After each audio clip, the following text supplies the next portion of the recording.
Hello everyone, how are you doing? This is MD Tech here with another quick tutorial. In today's tutorial, I'm going to show you guys how to resolve the NTOSKRNL executable is experiencing high memory usage on your Windows computer. So this should hopefully be a pretty straightforward process, guys, and without further ado, let's go ahead and jump straight into it.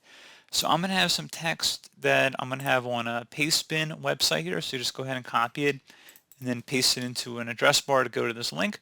I'm going to have text on this page, so just go ahead and copy it and right click and copy, close out of the web browser, open up the search icon,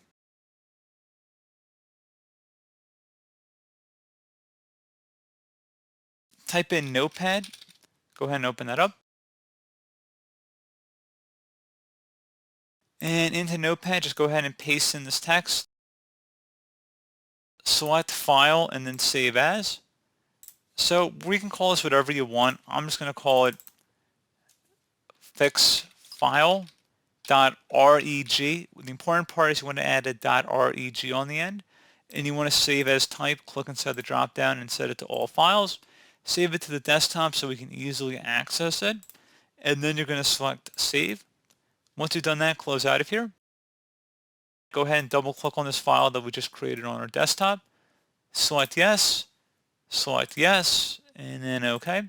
And once you've done that, you will need to restart your computer.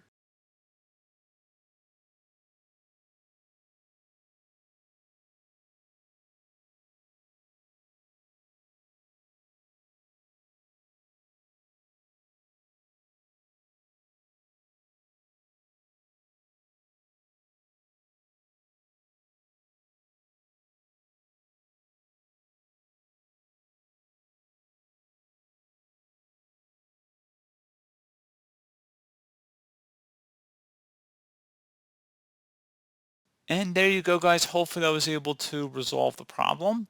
And as always, thank you for watching this brief tutorial. Do hope I was able to help you out, and I do look forward to catching you all in the next tutorial. Goodbye.